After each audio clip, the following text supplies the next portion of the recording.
नमस्कार मित्रांनो. ड्रायव्हिंग टेस्टसाठी आता आर-टी-ओ ऑफिसला जायची गरज नाही. कारण आर-टी-ओच्या नियमामध्ये काही बदल करण्यात आलेले आहेत. तर हे नवीन नियम कोणते आहेत? तसेच लायसन्ससाठी यानंतर किती रक्कम लागणार? तर आणि हे नवीन नियम काय आहेत? तर ते आपण या व्हिडिओमध्ये पाहूयात. तर त्यासाठी व्हिडिओ शेवटपर्यंत पहा. तर मित्रांनो, ही आपण या ठिकाणी बातमी पाहू शकता. 1 जूनपासून लागू होणार नवे नियम. ड्रायव्हिंग टेस्टसाठी आता आर-टी-ओत जाण्याची गरज नाही.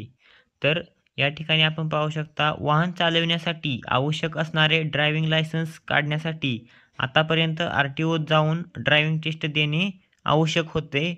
परंतु आता आर-टी-ओत न जाता ड्रायव्हिंग प्रशिक्षण देणाऱ्या संस्थांमध्ये म्हणजेच ड्रायव्हिंग स्कूलमध्ये ही टेस्ट देता येणार आहे.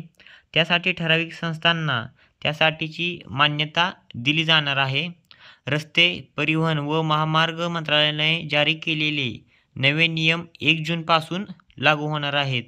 तर हे जे नवीन नियम आहेत तर ते 1 जूनपासून लागू होणार आहेत असं सांगण्यात आलेलं आहे. तर त्याशिवाय मंत्रालयाने अन्य काही महत्त्वाचे निर्णय घेतलेले आहेत.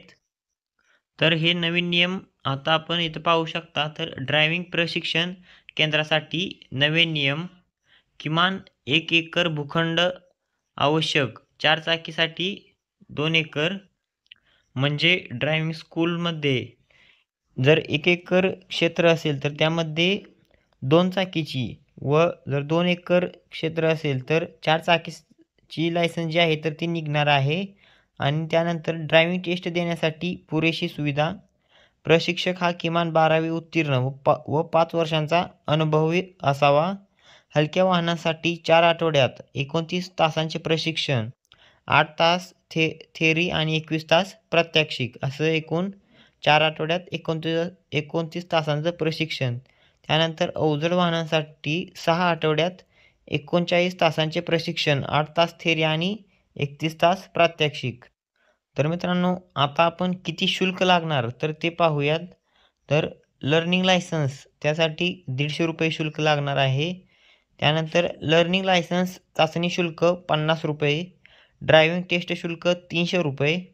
Driving licence ₹200. लायसन्सचं नूतनीकरण म्हणजेच लायसन्स रिन्यू करायचे असेल तर त्यासाठी ₹200. त्यानंतर दुसऱ्या वाहनाचे अतिरिक्त लायसन्स त्यासाठी ₹500 शुल्क आकारलं जाणार आहे. तर मित्रांनो, त्यानंतर आणखी काही नवीन नियम लागू होणार आहेत. तर हे नवीन नियम पाहूयात. तर जुने वाहन बाद. पर्यावरण संवर्धनासाठी प्रदूषण करणारे सुमारे 9 लाख जुने सरकारी वाहने सेवेतून बाद ठरविण्यात येणार आहेत. त्यानंतर कठोर दंड. वाहन चालक अल्पवयीन आढळल्यास तब्बल 25,000चा दंड ठोठावला जाईल. तसेच त्यास 25व्या वर्षापर्यंत लायसन्स दिले जाणार नाही. तसेच वाहन मालकांची नोंदणी रद्द केली जाईल. त्यानंतर सुलभ अर्ज प्रक्रिया. नव्याने ड्रायव्हिंग लायसन्स काढण्याची प्रक्रिया सुलभ केली जाणार आहे. वाहनाच्या प्रकारानुसार मोजकेच कागदपत्र लागणार आहेत. तर मित्रांनो, हे काही नवीन नियम आहेत आर-टी-ओशी संबंधित.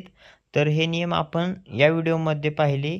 तर मित्रांनो, हा व्हिडिओ इतर मित्रांपर्यंतही नक्की शेअर करा. तर या व्हिडिओमध्ये इथेच थांबूया.